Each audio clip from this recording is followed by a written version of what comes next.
ceux et celles qui viennent de nous rejoindre. Ce soir, c'est un temps d'échange pour vous présenter notre master gestion des établissements sanitaires et médico-sociaux. Donc, on l'appelle le master GEMS. Donc, pour vous expliquer un petit peu le contenu, le rythme, toutes les informations importantes que vous devez savoir à propos de celui-ci. Donc, je ne serai pas toute seule, en tout cas ce soir. Je serai accompagnée. Donc, là, c'est uniquement des animatrices féminines. Je vais être accompagnée de ma collègue Muriel Grimaud-Louaille, donc la référente de formation de ce parcours. Donc, elle se présentera peut-être un peu plus tard. Et puis, Juliette Pommier, que vous avez entendu sa voix. Vous avez dû vous demander pourquoi voilà, elle avait le micro et qu'elle échangeait. Tout simplement parce que c'est un visage connu. Juliette a suivi ce master. C'est une de nos anciennes élèves qui est diplômée. Donc, elle est là ce soir pour partager son parcours, ses expériences. Et puis, nous allons aussi avoir tout à l'heure Angélique Hanon, une des intervenantes sur ce parcours qui va nous rejoindre. Voilà, elle avait un timing un petit peu chargé, donc le temps qu'elle puisse se connecter, elle va nous rejoindre. Le but de ce soir, c'est vraiment d'avoir un échange interactif. Je voulais faire un peu une table ronde, un peu un jeu de questions-réponses pour qu'on puisse vraiment comprendre ce master et puis vous faire participer aussi si il y a des notions, des éléments qu'on n'a pas abordés. Il ne faudra pas hésiter en tout cas à me le signaler.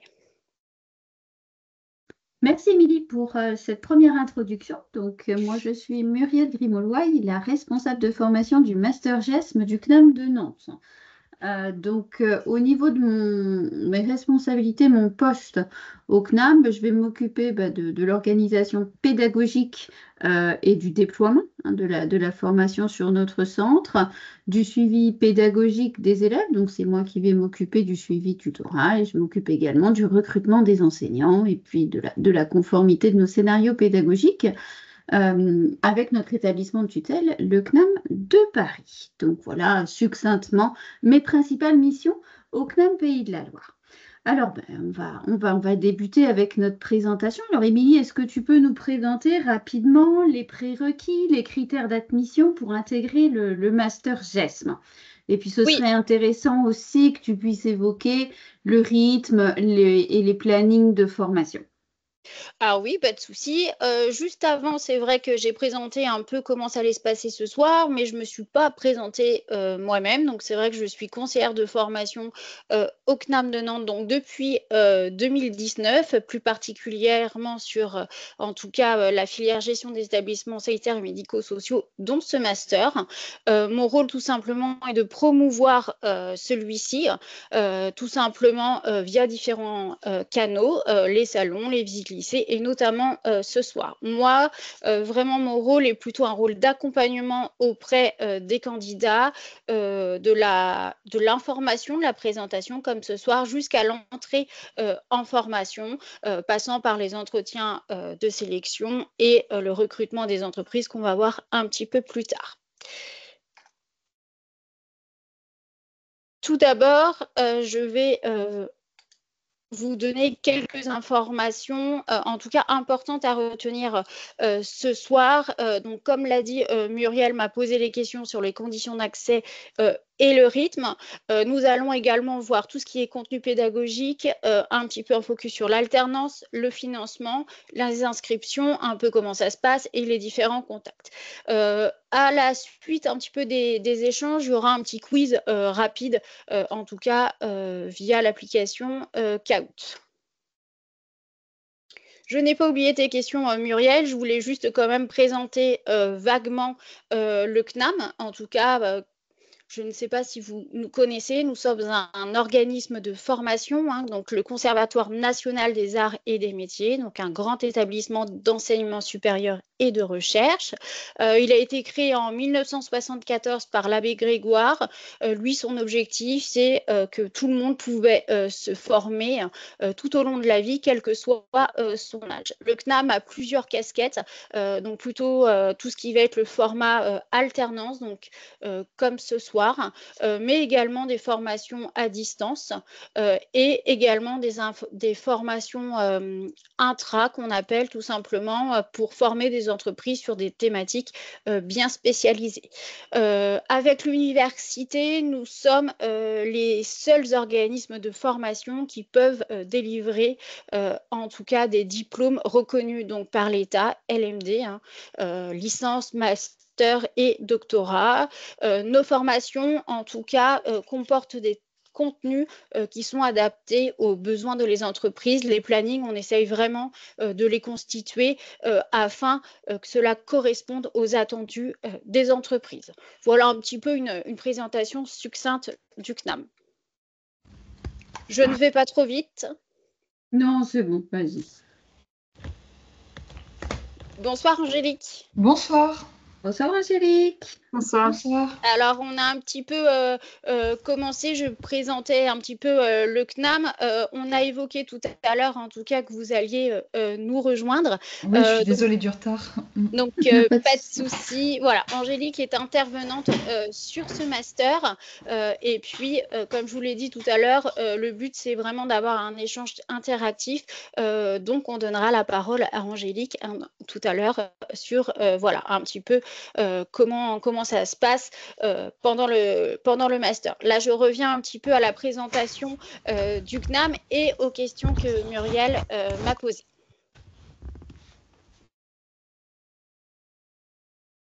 Donc, quelles sont les conditions d'accès, en tout cas, pour intégrer ce master? Là, quand je parle de conditions d'accès, je veux vraiment entendre le parcours complet. Quand vous vous inscrivez, c'est pour le master M1 et M2, tout simplement parce que le M1 n'est pas validant. Il faut vraiment faire les 2 années. Pour pouvoir suivre le master dans de bonnes conditions, en tout cas, il faut être impérativement titulaire d'un diplôme de niveau 6, donc c'est-à-dire un bac plus 3 ou équivalent. Plus particulièrement tout ce qui va être les sciences de gestion, l'administration publique, tout ce qui va être le droit, sciences politiques, tout ce qui va être la santé publique, l'administration publique et puis également les filières paramédicales. Alors ça vous éclaire peut-être pas, je vais vous donner en tout cas des exemples précis. En général, on peut avoir des licences AES, on peut avoir des licences sciences sanitaires et sociales, on peut avoir des licences professionnelles, donc comme la gestion des établissements sanitaires médico-sociaux, des licences professionnelles, intervention avec des publics spécifiques et il y a plusieurs spécialités. On peut avoir licence sciences politiques, licence droit.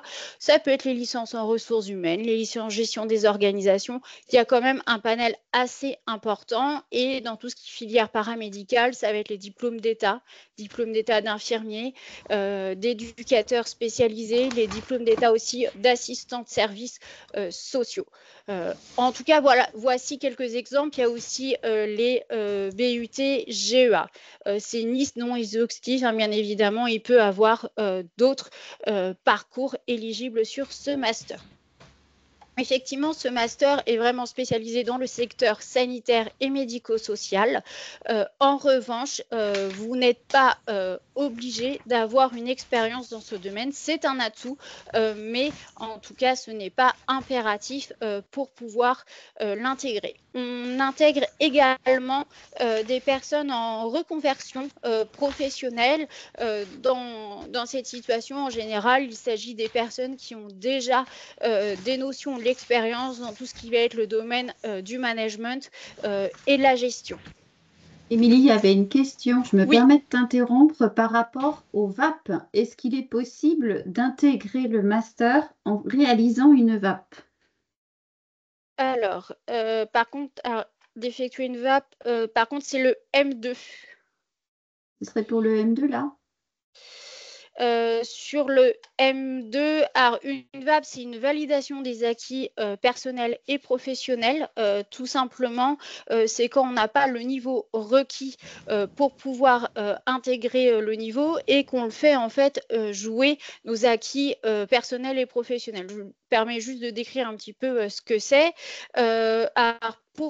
Sur le M2, il faudra que je me renseigne parce qu'en général, c'est sur le parcours complet qu'on fait les VAP. Je n'ai jamais eu la situation sur le M2, mais dans ce cas-là, il faut vraiment avoir déjà des fonctions, en tout cas, de direction ou vraiment des missions qui s'apparentent dans le milieu sanitaire et médico-social pour pouvoir entrer sur le M2. Ça me permet également, cette question, de préciser un petit peu l'accès sur le M2 en fonction, en fait, du remplissage de la promotion, parce que tout simplement, les personnes qui s'engagent sur le M1, donc sur le parcours complet, seront prioritaires.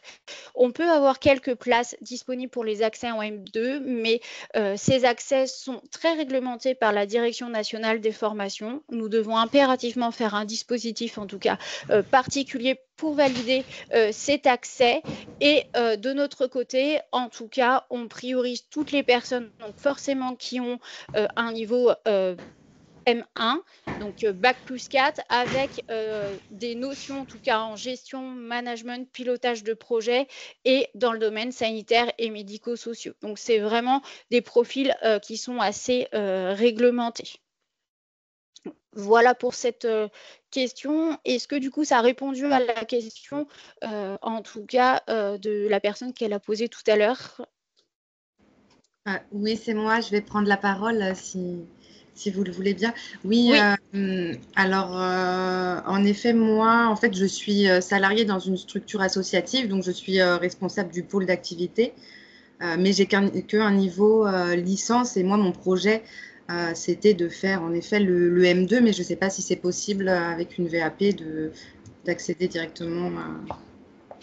Ah oui, bah, c'est ce que je vous répondais. Je n'ai jamais eu la situation sur les accès M2, mais on a toujours des nouvelles situations, en tout cas.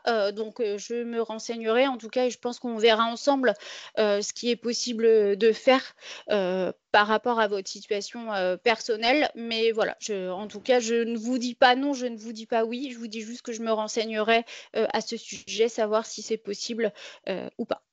D'accord, très bien. Merci. Donc du coup, la question, c'était les conditions d'accès. Donc je l'ai évoqué pour le Master 1, je l'ai évoqué également sur le Master 2. Et tu m'avais également posé… Peut-être Voilà. le rythme de formation, c'est important, je pense. Alors, effectivement, comment va se dérouler la formation donc en deux parties. Donc, il y a le M1 et le M2, donc un total de 904 heures. Tout simplement, la répartition, c'est souvent 1 à 2 semaines par mois et le reste en entreprise. Sur les plannings, en tout cas, peut-être auprès des personnes que j'ai déjà transmis, les plannings actuellement mettent en évidence les jours en présentiel. Il y aura également des regroupements des temps en distanciel, mais ils ne sont pas encore identifiés. En général, c'est… Là, Émilie, je vais t'interrompre. On vient de les baliser, là. On les a balisés. Donc, c'est récent. Oui, c'est récent. Alors, en fait, c'était une projection qu'on avait depuis un petit moment, mais là, comme on travaille sur la planification 25-26, on les a définis et ils vont être enregistrés là très prochainement. Donc, comme tu le disais, Émilie, oui, on a du distanciel sur la formation. Donc, on est environ, oui, comme tu disais, 8 à 9 jours en distanciel par année de formation.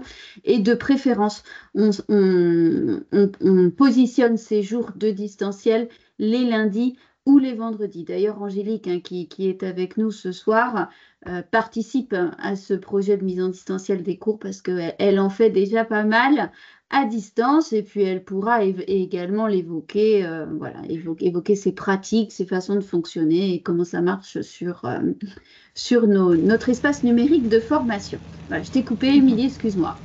Non, pas de souci, tu as bien fait. En tout cas, je les transmettrai une fois que voilà, tout Alors, oui, celui-ci. normalement, oui, tu pourras les transmettre. Je vais te le retransmettre, le planning commercial, et c'est balisé dessus. Donc, je vais te le retransmettre, effectivement. Eh bien, parfait. Pour nos candidats, ce sera bien.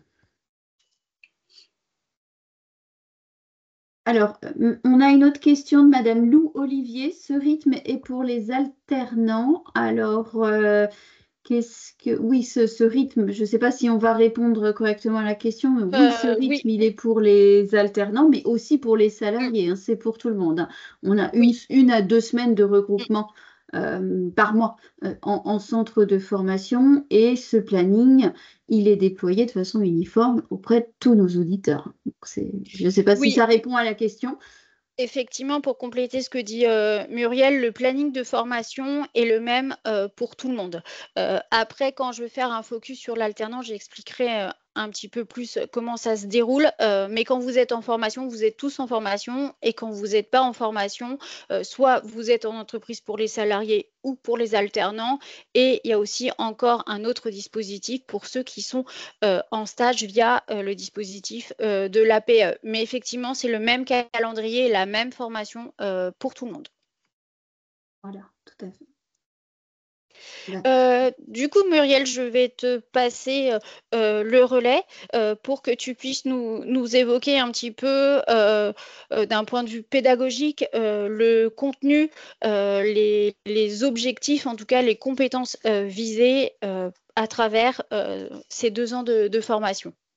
Alors, 2 ans de formation qui sont relativement denses. On pourra laisser la parole à Juliette, hein, d'ailleurs, pour ces considérations peut-être un petit peu plus personnelles. Donc, on est sur 455 heures de formation en première année et 504 heures de formation en deuxième année. Donc, une année quand même, une deuxième année de master. Je pense que Juliette ne me contredira pas, qui est relativement dense. Et relativement dense. Elle a tendance à se densifier, notamment au deuxième semestre de la deuxième année. Donc voilà. Bon, au niveau du cadre général de ce programme, on va être sur une formation en gestion. Donc, on va viser à former des gestionnaires en établissements sanitaires et médico-sociaux, et plus particulièrement des cadres gestionnaires en établissements sanitaires et médico-sociaux. Et on l'évoquera peut-être plus particulièrement quand on évoquera les missions en entreprise et puis les postes pour lesquels on forme. Et puis là encore, Juliette pourra nous éclairer, et bien sûr Angélique. Donc, au travers de ce référentiel, on va viser la maîtrise d'un cadre réglementaire et financier, parce que forcément, les établissements sanitaires et médico-sociaux s'inscrivent dans un environnement général économique, social, financier, réglementaire. Donc, on va également viser le pilotage de projets, mais également le pilotage d'équipes, le développement de la stratégie, et notamment de la stratégie d'innovation. C'est ce qu'on retrouve de façon assez affirmée d'ailleurs en deuxième année en prospective en santé. On a forcément de la qualité, et puis on va aborder de façon assez transverse toutes les dimensions qui vont être juridiques et éthiques et appliquées à notre secteur sanitaire et médico-social. Donc c'est ce que vous retrouvez en première et en deuxième année. Donc là, c'est ce que vous voyez, gestion des ressources humaines et stratégiques. En ESMS, la comptabilité, l'analyse financière des établissements de santé. Donc, on reprend vraiment les bases avec notre intervenant qui est toujours très plébiscité, surtout en première année, parce qu'il reprend vraiment les bases, et puis il part de là où en sont les élèves. Panorama du système de santé des établissements sanitaires et médico-sociaux. Donc là, c'est ce que je vous disais tout à l'heure, on s'inscrit dans un environnement, donc c'est important de l'aborder en première année. Problématique juridique, donc là on va aborder la responsabilité médicale, également tout ce qui va être loi liée à la fin de vie, les soins palliatifs, management des organisations de santé. Donc c'est l'unité d'enseignement d'Angélique qui est avec nous ce soir, donc je vais la laisser tout à l'heure présenter son unité d'enseignement, de la comptabilité analytique avec de l'analyse des coûts. Oula, il y a de l'écho. Je ne sais pas si quelqu'un a allumé son micro, peut-être, je ne sais pas. Et puis, on travaille sur des retours d'expérience. En première année, malheureusement, notre volume horaire ne nous permet pas de les proposer en deuxième année. Malheureusement, je pense, parce que c'était bien plébiscité en première année, surtout avec notre intervenante qui est elle-même ancienne directrice d'établissement médico-social. Et puis, on a un projet fil rouge en première et en deuxième année. Donc, en première année, on a la diligence de l'appeler projet managérial, mais bon, c'est un peu une illusion parce que c'est quand même un mémoire. Juliette vous en parlera. Et en deuxième année, ce projet fil rouge, on l'appelle un projet de recherche. Donc, il s'agira d'un mémoire de recherche. On reviendra tout à l'heure un petit peu, si cela vous intéresse, sur la méthodologie appliquée, mais croyez-moi, on aura le temps de l'approfondir en première année et en deuxième année. En deuxième année, on va retrouver de la qualité. Et on a la chance d'avoir des interventions du CEPIAS, du Centre de prévention des infections associées aux soins, cette année. En Master 2, ils vont également intervenir en Master 1 sur l'UE Panorama. La conduite du changement dans les établissements de santé, du droit encore, du contrôle de gestion, du système d'information, d'ailleurs que j'ai oublié de présenter sur le Master 1, parce qu'on va l'aborder dans sa phase introductive en Master 1, et puis on va approfondir en Master 2. De la stratégie, de l'économie de la santé, et enfin de la prospective en santé. Et on a introduit de la langue des signes sur ce parcours, et non pas de l'anglais. Donc c'est une belle découverte, je pense, pour les élèves. Et puis ce projet de recherche en Master 2 qui occupe, croyez-moi, une bonne partie de l'année.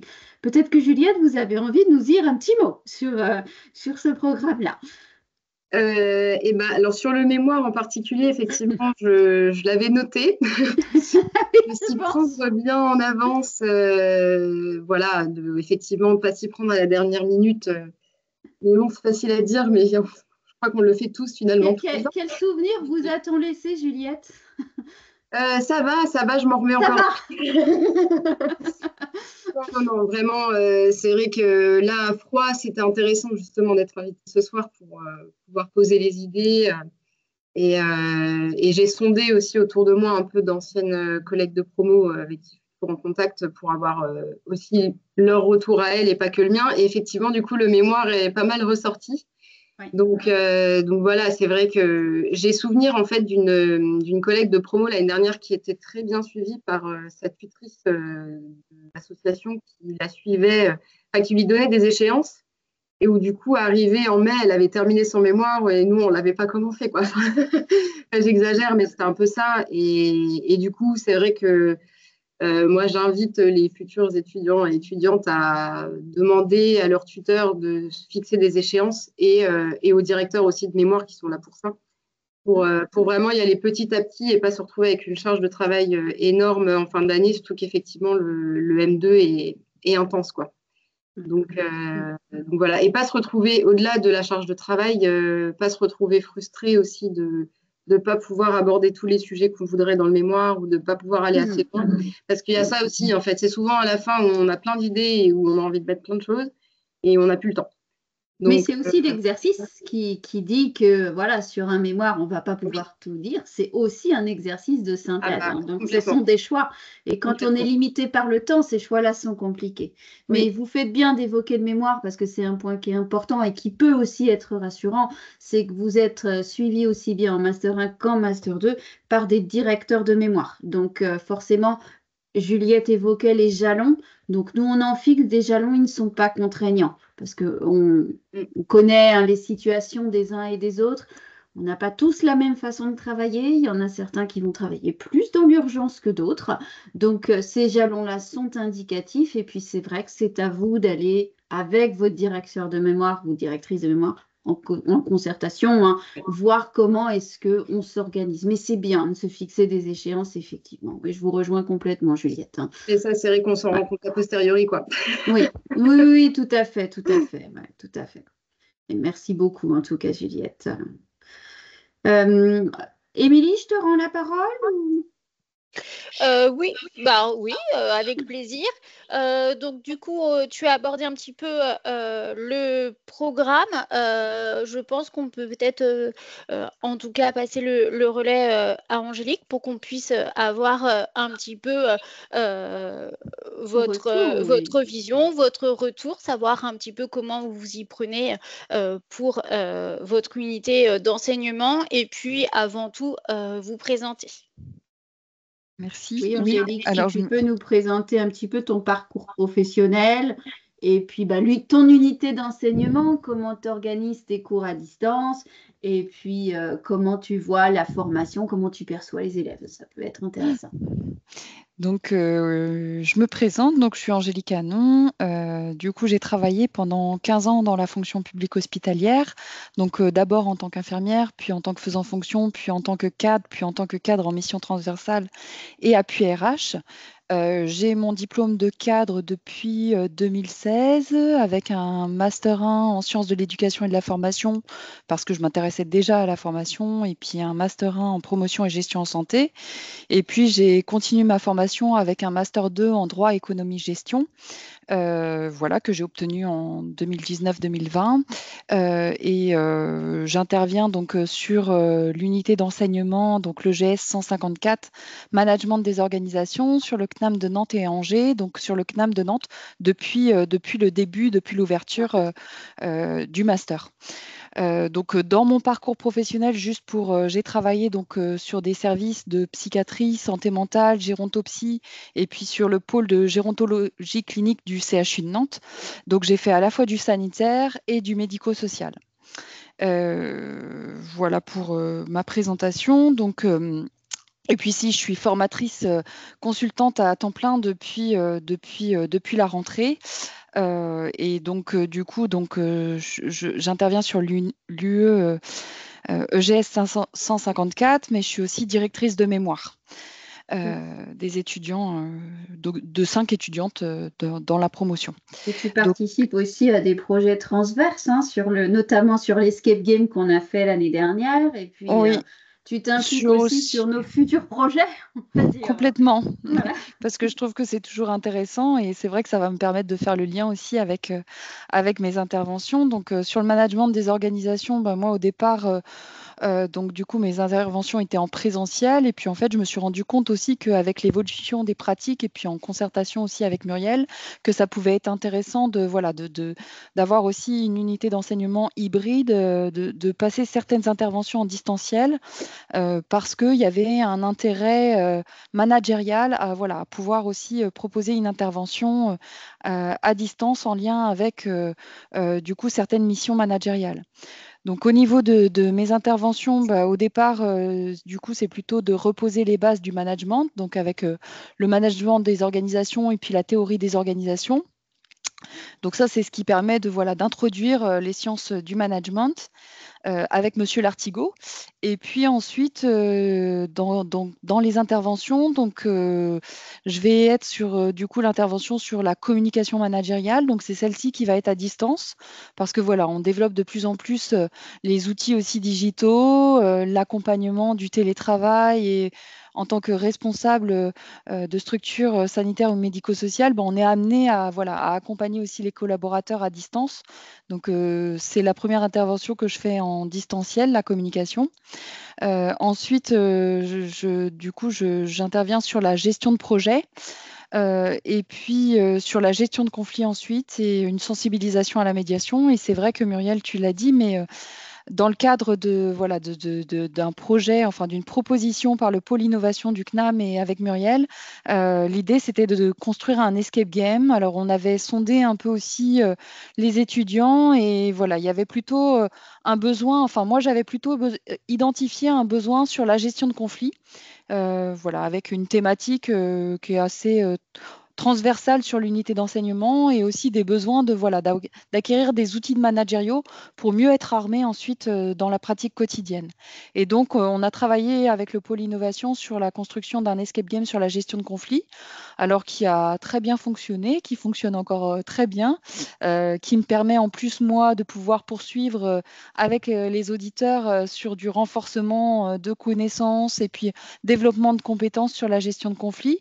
Et puis aussi, ensuite, de faire le lien avec les interventions qui viennent après la gestion de projet et la gestion de conflits, donc notamment sur tout ce qui va être outils de management visuel, la complexité des organisations, et puis de poursuivre aussi sur la gestion des talents managériaux et aussi le développement de compétences chez les collaborateurs.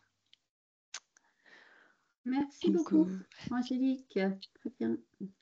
Alors, peut-être qu'on peut avancer sur les modes d'évaluation de ces unités d'enseignement. Donc là, cette année, et là, Juliette, vous ne pourrez pas en parler parce que cette année, on est passé quasiment en contrôle continu sur toutes les unités d'enseignement, sauf le panorama du système de santé, et puis un tout petit peu pour ce qui va concerner l'économie de la santé. Donc c'est vrai que quand Juliette a fait le Master GESM, on était sur un process autour d'examens finaux, donc ça supposait de baliser sur notre planning des temps d'examen, donc avec voilà, tout ce qui va de plus formel autour, et puis d'encadrement et de surveillance.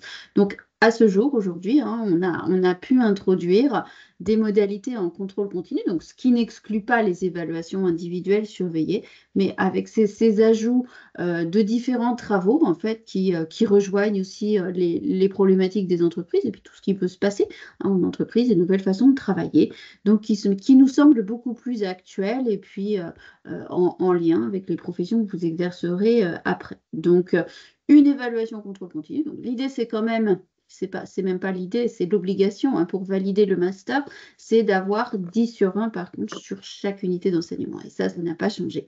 Et l'obligation de valider et le projet managérial et le projet de fin d'études master, le mémoire de master de recherche avec une note minimale de 10 sur 20. Donc c'est un travail qui donne lieu à soutenance aussi bien en master 1 qu'en master 2 et c'est les seules notes là, qui peuvent se compenser hein, parce que l'oral et l'écrit se compensent. Donc par contre sur les autres unités d'enseignement, donc c'est obligatoirement 10. Voilà. Merci Muriel. Je voulais juste reprendre des informations qu'Angélique a dit tout à l'heure. Effectivement, ce master, il est proposé à Nantes. Donc, moi-même et Muriel, en tout cas, on exerce au CNAM de Nantes, mais il est également proposé au CNAM d'Angers et une ouverture est prévue pour la rentrée 2025 au CNAM du Mans. Voilà. Merci Angélique de l'avoir précisé. Donc voilà, il y a peut-être des personnes ici qui préfèrent soit Nantes, soit Le Mans ou soit Angers. En tout cas, il s'agit du même master et du même process de sélection, en tout cas pour les 3 centres. Alors entre le CNAM de Nantes et d'Angers, on arrive à avoir des intervenants en commun. Et c'est le cas d'Angélique. Peut-être avec Le Mans, on va voir comment on s'organise. C'est un petit peu plus loin. Donc on en aura en commun. Notamment hein, sur des cours qui pourront avoir lieu en distanciel, mais ce sera moins majoritaire. Mais par contre, ça témoigne quand même de l'attrait et du succès de notre formation, donc on est quand même assez content de ces ouvertures. Muriel, concernant les mémoires, est-ce que tu as quelques exemples à nous donner de sujets? Alors, Juliette, quel a été votre sujet de mémoire? Pour la deuxième année, donc j'anticipe un peu sur la présentation, mais je participais à la préparation de l'évaluation externe donc de la Haute Autorité de Santé et donc dans le médico-social, et la qualité à l'heure actuelle n'est pas toujours bien mise en place, on va dire, dans ces établissements, et donc du coup ça demande une conduite du changement. Et donc, j'ai fait mon mémoire sur la conduite du changement dans le cadre de l'évaluation externe de la Haute Autorité de Santé. Et je m'étais axée particulièrement sur un petit peu les valeurs que ça venait bousculer dans ces secteurs et en comparaison aussi avec le sanitaire, donc c'est la certification, mais où la qualité est déjà plus... Enfin, ils sont plus acculturés, donc voilà. Mais en gros, le thème abordé, c'était la conduite du changement, l'évaluation externe. Et du coup, ça rejoint aussi le management. Ouais. Et globalement, là, on est vraiment dans le cœur de nos sujets de mémoire. Hein. Et Angélique pourra également en parler parce qu'elle est directrice de mémoire avec les projets managériaux de Master 1. Mais on va être beaucoup sur les thématiques de qualité, des thématiques. Maintenant, on voit de plus en plus de thématiques RSE. On a un très beau sujet aussi cette année sur les soins palliatifs hein, en Master 2. on a aussi énormément de conduite de changement. Ça, c'est vraiment j'ai envie de dire, le cœur de nos mémoires, hein, aussi bien en Master 1 qu'en Master 2. Et parce que ça va rejoindre du pilotage de projet, et dès lors qu'on va avoir des projets, on va introduire du changement dans les équipes. Et puis, comment est-ce qu'on va manager ce changement-là, pardon. Et ben, c'est fondamental dans les pratiques professionnelles. Et puis, c'est ce qu'on observe, hein, parce que ça ressort beaucoup, hein, dans les sujets de mémoire. Angélique, peut-être que tu as envie de parler de toi, des auditeurs que tu suis, de leurs sujets.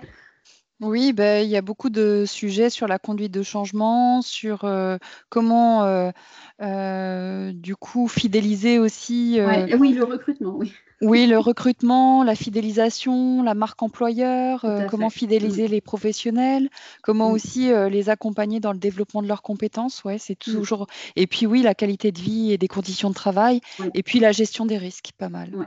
De Et la c'est gestion des risques. vraiment des thématiques qui se répètent d'une année sur l'autre. Et des fois, on a des mémoires, des projets managériaux en Master 1 qui trouvent aussi leur aboutissement en Master 2. On observe des continuités. Donc là, c'est vrai que c'est intéressant. Mais oui, oui, des beaux sujets en général. Des beaux sujets. Ouais. Oui.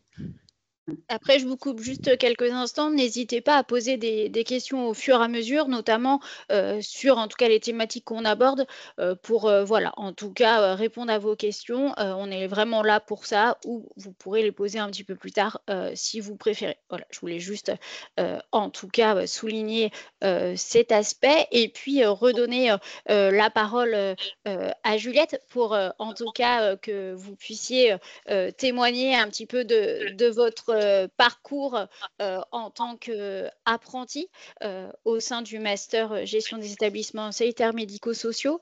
Je vous laisse un petit peu vous présenter comment vous avez vécu la formation, en quoi le master, en tout cas, a pu être bénéfique pour vous. Voilà, vous expliquer un petit peu tout cela. Ok. Donc du coup, pour revenir déjà à la base de la base, moi je suis arrivée dans le master donc avec un profil un petit peu atypique, je pense. Donc j'avais un master de sociologie initialement et j'ai commencé à travailler dans le secteur social en tant qu'assistante de direction et du management de la qualité. Et donc voilà, j'ai fait plusieurs postes comme ça. Et à un moment donné, j'ai eu envie d'évoluer, donc il fallait repasser par le master. Donc du coup, bah, j'ai été acceptée. J'ai fait une première alternance donc en protection de l'enfance et une deuxième en addicto. Voilà, globalement, l'expérience du master en tant qu'apprenti, c'était. Bon, ma première année d'alternance a été un peu plus compliquée que la deuxième, mais globalement, ça s'est très bien passé dans le master et j'en ressors plutôt enrichie.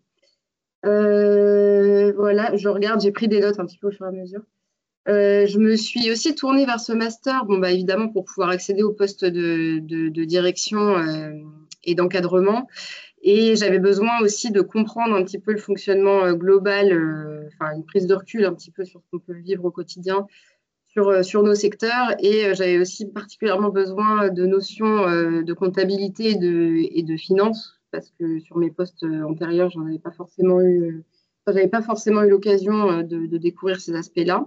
Et effectivement, Muriel, je vous rejoins dans ce que vous disiez tout à l'heure par rapport à l'intervenant qui fait les cours de compta, parce que alors moi je sais qu'à la fois c'était un besoin et en même temps c'était une angoisse parce que j'en avais jamais fait. Et pour le coup, l'intervenant est vraiment très pédagogue, très patient, notamment. Enfin voilà, je lui posais beaucoup de questions et il a toujours gentiment répondu. Donc voilà, c'est vraiment un intervenant qui donne envie de comprendre la compta et toute la finance, donc c'est un atout. Voilà. Alors après, je ne sais plus ce que vous m'aviez demandé par rapport au Vous en plus. êtes où aujourd'hui? Parce que quand vous êtes sorti du master, donc vous Ouais. avez eu un poste, je crois. Donc ce serait intéressant que vous puissiez, voilà, évoquer un Du petit coup, peu ce poste. ça fera le lien effectivement avec ce que le master peut apporter, parce que c'est vrai que quand on est dedans, on n'a pas forcément le recul nécessaire pour voir les apports que ça a. Mais donc, effectivement, à la sortie du master, donc j'ai terminé mon alternance et j'ai enchaîné sur un poste de responsable qualité. Donc, dans deux établissements, un sanitaire et un médico-social. Oui. Tous les deux en préparation respectivement de la certification et de l'évaluation HAS. Donc voilà, donc là je viens il y a 2 jours de terminer mon contrat, c'est un remplacement, mais en tout cas ça m'a permis d'avoir un premier poste de cadre et je ne doute pas de retrouver quelque chose assez facilement. Donc voilà, et c'est vrai qu'avec le recul, si je peux faire le lien avec le master, après, bon voilà, c'est la casquette de qualiticienne qui parle, mais on a un apport quand même au niveau réglementaire qui est assez important dans le master et qui est vraiment utile, je pense, sur toutes les fonctions qu'on peut occuper par la suite. Là, en l'occurrence, pas forcément responsable qualité, la réglementation, c'est un petit peu notre cœur de métier, mais sur des postes de direction aussi. Je suis très bien avec mes directrices d'établissement. Donc voilà, et je pense qu'effectivement, c'est un poste en plus qui permet d'accéder plus facilement au poste de direction parce qu'on a déjà en fait toute la réglementation en tête. Et ça, le master, pour le coup, est vraiment un appui là-dessus. Moi, je trouve que ça apporte un panorama vraiment global où on comprend à la fois la réglementation et les enjeux aussi. On parlait de tout ce qui est ressources humaines, par exemple, la fidélisation et tout. Ça, sur le terrain, on le voit. En fait, c'est pour ça. On parlait des sujets de mémoire. C'est vrai que là, c'est très universitaire et en même temps, c'est très terrain, c'est très actuel, c'est très concret. Que ce soit en alternance ou en poste, on le voit. Et donc voilà. Merci beaucoup, Juliette. Merci. Donc, pour rebondir sur les postes qui sont accessibles et pour rebondir aussi sur les postes qu'occupent vos anciennes camarades de promotion, donc on en a quand même pas mal qui sont adjointes de direction en établissement médico-social. C'est vrai que sur votre promotion, Juliette, on avait beaucoup d'auditeurs qui venaient du médico-social, donc aujourd'hui, elles sont placées en structure. On a aussi des personnes qui sont en direction, mais comme le témoigne le parcours de Juliette, on a aussi des parcours en qualité ou des parcours en ressources humaines en établissement de santé ou médico-social ou des postes de chef de service également. On en a une, d'ailleurs, oui, qui était chez Epsilon. Et chef de service. Effectivement, c'est ce que je voulais souligner parce que ça peut paraître un petit peu abstrait. Je pense, moi personnellement, je pense que vous vous en souvenez, j'ai été traversée par plein de questionnements tout au long du parcours, mais en tout cas, une des questions qu'on se pose en rentrant dans le master, c'est concrètement sur quel poste je vais pouvoir aller. Et c'est vrai que toutes les fonctions support, globalement, toutes les fonctions support et les fonctions de direction et d'encadrement, dans certains cas, on peut y accéder. Donc ça, c'est quand même assez chouette parce qu'on a des gros atout. On a des vies dans tous les domaines, donc on a une vision vraiment transversale et voilà. Et c'est vrai que, alors après, c'est ce que je tenais à dire aussi pour quand même comprendre l'importance du terrain. Le master peut pas évidemment apporter toutes les connaissances, donc c'est important d'aller voir sur le terrain avec sa casquette d'apprenti et d'alternant, d'aller chercher un petit peu des connaissances en plus. Et de toute façon, on apprend sur le terrain. Et une posture, parce que sur le terrain, vous apprenez aussi cette posture professionnelle qui est importante sur les métiers de direction. Oui, complètement. Mais du coup, de s'appuyer aussi sur ses collègues. Moi, je sais que l'année dernière, j'avais pris des rendez-vous, par exemple, avec la DRH, la responsable de la comptabilité, voilà, pour essayer aussi de comprendre, vu que moi, j'étais dans la qualité et que j'apprenais des choses sur la compta, la finance, les RH, je voulais aller voir sur le terrain comment ça se concrétisait. Et du coup, ça, avec ma casquette d'alternante, c'était possible de demander des rendez-vous, voilà, pour comprendre un peu plus ce qui se passait. Et ça, je trouve que c'est vraiment un atout qu'on a en tant qu'étudiant. Et de ne pas hésiter aussi dans l'autre sens, pardon, je déroule, mais de ne pas hésiter aussi dans l'autre sens à ramener un petit peu les questions qu'on peut avoir sur le terrain au CNAM et notamment dans cette UE qui est vraiment géniale, je trouve, en M1, sur le retour d'expérience, où c'est un petit peu l'occasion à la fois de pouvoir parler de nos doutes, de ce qui nous pose question sur le terrain. Alors, ça peut être des questions parfois éthiques, parfois de relations avec ses collègues, parfois des questions purement de travail. Et c'est vraiment l'occasion de pouvoir échanger à la fois avec l'intervenante qui est une ancienne directrice et aussi avec les camarades de promo sur toutes ces questions-là et de pouvoir trouver des réponses ou en tout cas des pistes de réflexion pour résoudre ces problématiques. Et plus globalement, si je retiens une chose du master, c'est les relations que ça crée à la fois avec les intervenants qui potentiellement, en fait, on devient tous collègues. Et quelque part, il y a une notion évidemment d'étudiants et d'enseignants, mais on est quand même finalement tous collègues. Mais effectivement, je pense que c'est aussi avec la posture où on arrive en M1, on est étudiant et on est arrivé en M2, on est des professionnels en fait. Donc je trouve que vraiment, ça permet de faire un réseau pour la suite et d'avoir des appuis et des ressources en cas de questionnement. Enfin, moi, il y a des intervenantes que j'ai pu aussi contacter l'année dernière sur des questions que je m'autoriserai à recontacter cette année et idem pour les camarades de promo où on peut échanger les unes avec les autres, parce qu'on était principalement des femmes. Mais voilà, où on se parle encore à l'heure actuelle des problématiques qu'on peut rencontrer. Et je trouve que ça c'est. Enfin, on a eu ce fonctionnement-là les 2 années de master et ça se poursuit encore aujourd'hui. Et je trouve que c'est la plus belle richesse du master. Voilà. Merci Juliette. Merci. Eh bien, parfait. Vous avez déjà donné en tout cas Et des puis, bravo. informations importantes concernant l'alternance.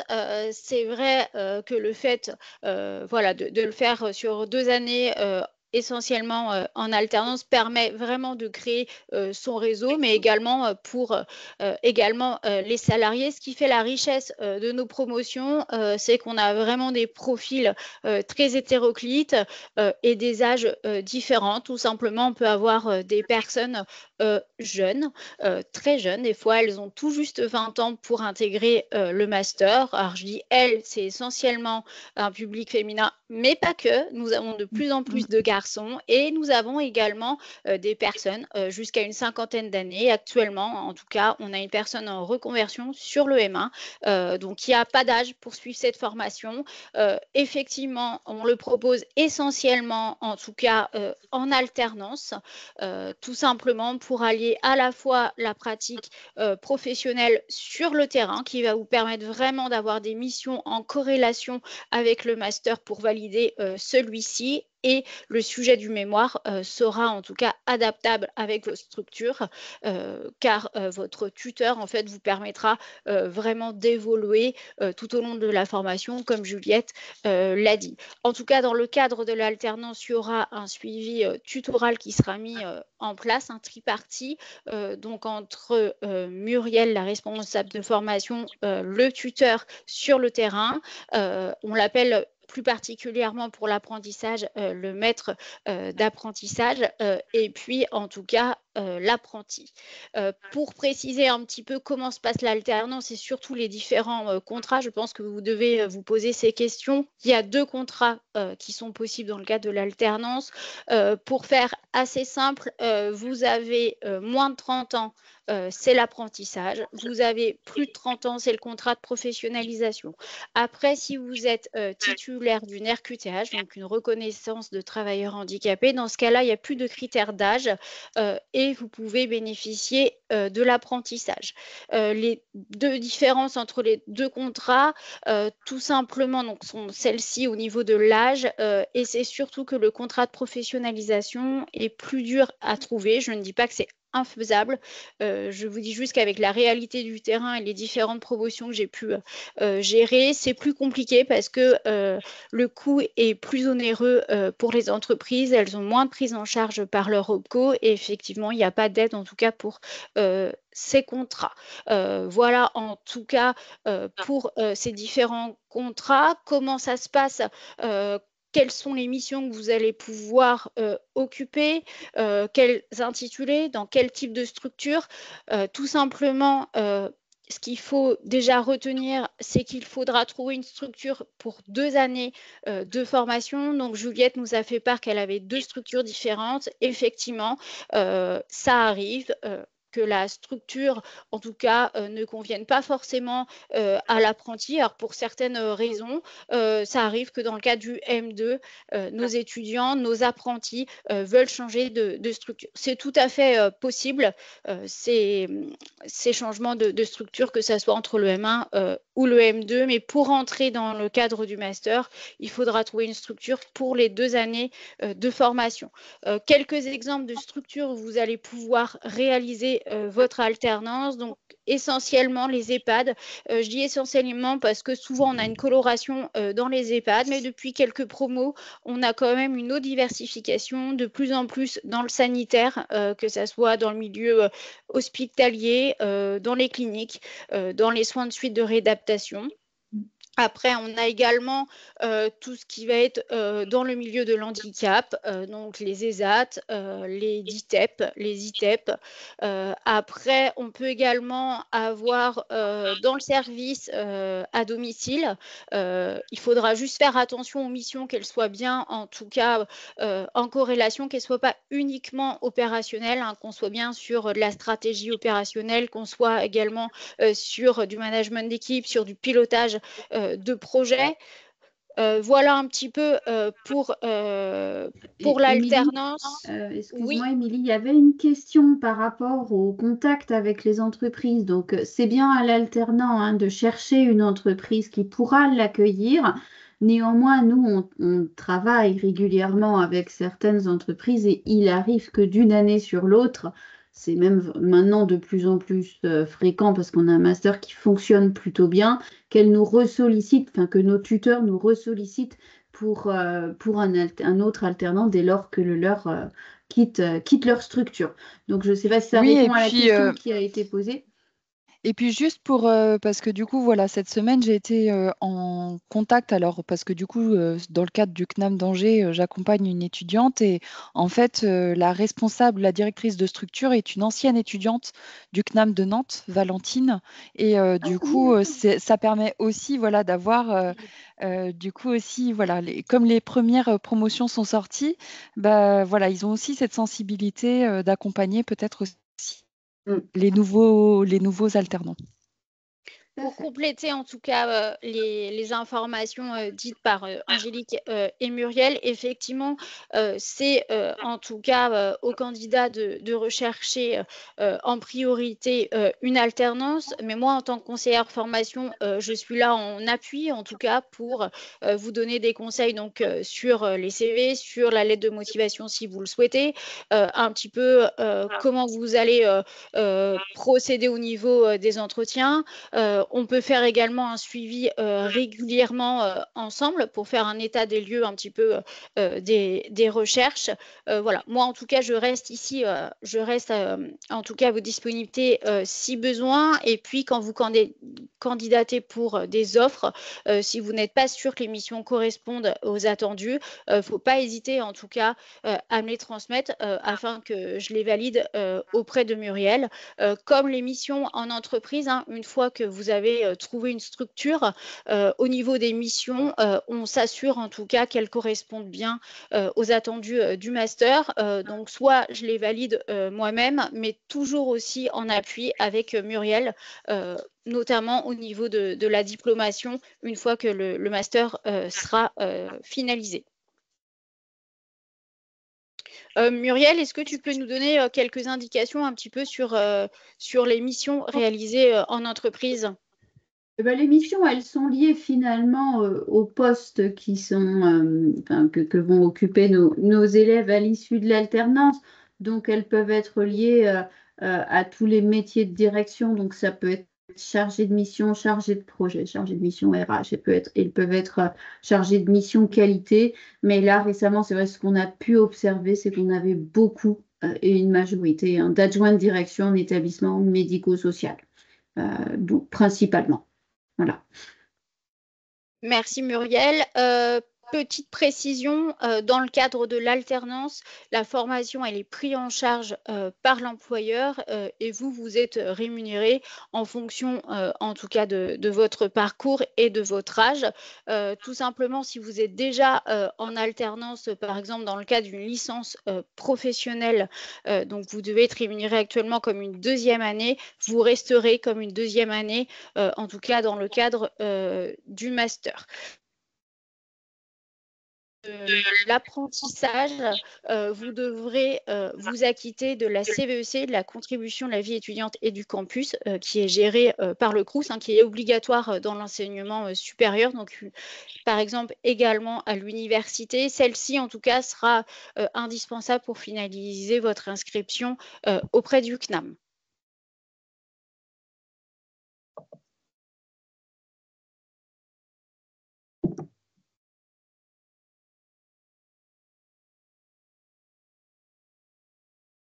je voulais faire un petit focus aussi par rapport aux autres situations possibles, parce qu'on a parlé un petit peu de l'alternance, mais on a aussi des salariés en poste qui souhaitent tout simplement monter en compétence au sein de leur structure. Comment ça va se passer d'un point de vue financièrement, d'un point de vue financier, quels sont en tout cas les financements possible. Donc, tout simplement, ça peut être un financement employeur via le plan de développement des compétences avec potentiellement un cofinancement via l'OPCO. Ça peut être également un financement employeur sur leurs propres fonds. Vous pouvez mobiliser votre compte personnel de formation, donc le CPF. Il y a également des possibilités, donc des congés de transition professionnelle ou des demandes de financement auprès de Transition Pro. Alors, je le cite quand même, Transition Pro. Effectivement, normalement, ce type de financement, c'est vraiment pour les transitions professionnelles. Donc, c'est vraiment pour les changements de profession. Sur le master, il y a quand même pas mal de salariés qui essayent cette demande de financement. Donc, il n'y a pas de souci, on pourra réaliser les dossiers. En général, le volume horaire est trop important pour Transition Pro et surtout la prise en charge des salaires sur les 2 ans de formation. Donc, c'est vrai, jusqu'ici, les dossiers de financement via Transition Pro que j'ai pu réaliser sur les masters, malheureusement, n'ont pas pu aboutir. Pour les personnes qui sont en fonction publique hospitalière, il y a des financements via l'ANFH qui sont possibles. On en a déjà eu pour les 2 années et également dans le cadre du Master 2. Et puis, dernière possibilité, donc un financement individuel. Ces financements peuvent très bien se combiner. On peut avoir un cofinancement employeur avec le CPF. Certains employeurs, en fait, abondent directement le CPF de son salarié. Et puis, on peut également avoir CPF. En général, le CPF ne suffit pas lui-même pour financer la formation. Donc, il y a un reste à charge individuel qu'on peut échelonner sur les 2 années de formation. Au niveau du coût de la formation, si vous voulez, surtout dans le cadre de l'alternance, il y a un tarif de référence, mais celui-ci peut évoluer en fonction du niveau de prise en charge des accords de branche au niveau des OPCO. Donc là, je ne peux pas forcément vous dire le coût de la formation, et pour tout ce qui va être un financement individuel, il y aura un abattement de 30%. Petite question, faut-il avoir déjà trouvé une alternance pour pouvoir... Ah, non, vous pouvez très bien candidater sur le master sans avoir d'alternance. Après, forcément, pour entrer en formation, il faudra trouver une alternance, mais ce n'est pas impératif pour vous inscrire.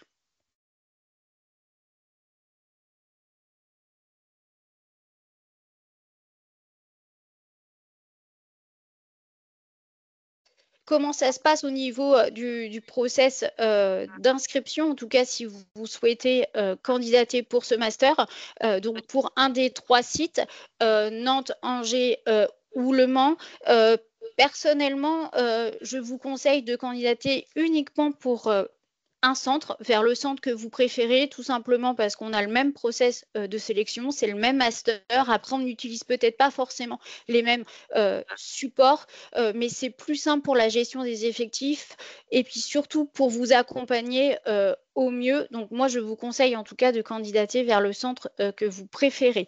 Après, si par exemple vous candidatez pour Nantes et en fait que vous trouvez une alternance auprès d'Angers, dans ce cas-là, en fait, on essaye vraiment de communiquer ensemble et de pouvoir vous basculer sur le centre en fonction des places disponibles. Donc tout d'abord, il y aura un dossier de candidature à remplir en ligne avec donc un CV actualisé, vos diplômes et une fiche projet que je vous transmettrai, et par la suite, on réalisera un entretien de sélection en visio. Une fois que votre dossier de candidature a été validé en ligne et suite à l'entretien de sélection, elle deviendra vraiment actée une fois le financement finalisé dans le cadre plutôt des salariés et dans le cadre de l'alternance, une structure trouvée. Une fois que la candidature a été validée, après, effectivement, il y a tout un temps pour la recherche de financement et la recherche d'entreprise, pour lequel il y a un accompagnement que je vous ai indiqué tout à l'heure. Et effectivement, nous pouvons avoir des offres des entreprises. Dans ce cas-là, je vous les transmets, bien évidemment. On propose également des ateliers de recherche d'entreprise animés par des professionnels du terrain qui ont lieu en visio. Donc, vous pouvez également y participer si vous le souhaitez. Une fois que vous avez trouvé la structure d'accueil, effectivement, on s'assure que les missions correspondent bien à celles exigées par le master. Et puis, donc, mon rôle sera en tout cas de voir avec les entreprises tout le côté financier, tout le côté organisationnel, les dates du contrat et les missions.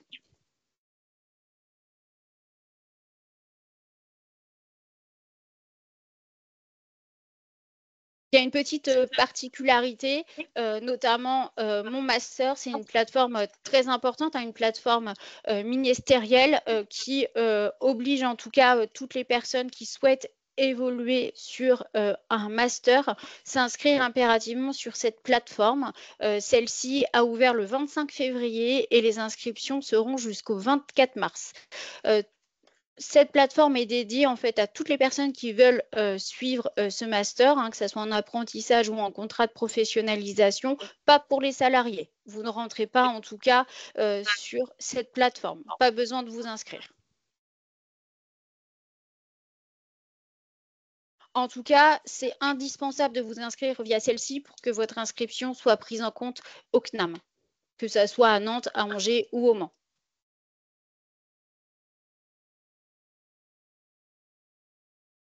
Au niveau du dossier de candidature, vous pourrez le trouver directement en ligne dans vous préinscrire ou sinon je vous mets le QR code. Vous pourrez également, si vous le souhaitez, m'écrire directement sur ma boîte mail ou bien sur les boîtes mail de mes collègues où je vais vous transmettre nos coordonnées dans les slides suivantes. Donc là, je mets les différents coordonnées en fait. Donc mes coordonnées donc pour le site de Nantes, à Angers, Monsieur Dugas, Alex, et au Mans, Windy Rapico. Voilà un petit peu les coordonnées. Je pense qu'on va arriver à la fin de notre présentation.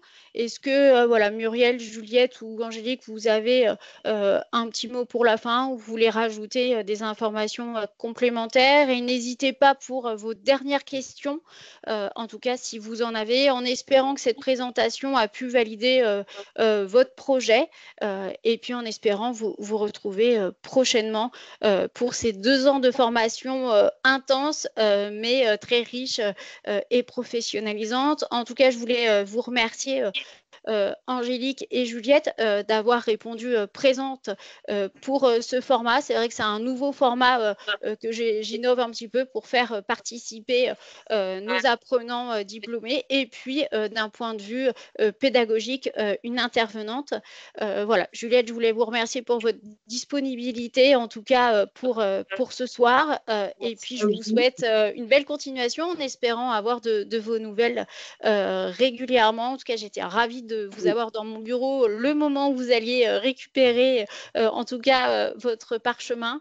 Voilà, je vous souhaite en tout cas bon courage et puis Angélique, au plaisir de pouvoir échanger avec vous au sein de nos locaux. Donc c'est vrai que moi à Nantes, je suis en présentiel les lundis et les vendredis, après en distanciel le mardi et le vendredi. Donc voilà, j'essaie d'être la plus disponible possible, que ça soit par téléphone, donc sur mon portable professionnel ou bien l'application mobile ou également par mail. Il n'y a que le mercredi que je suis off, donc forcément je ne vous répondrai pas sur ce temps-là.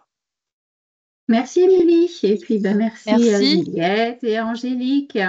Merci à vous également. Bonne soirée. Bonne soirée.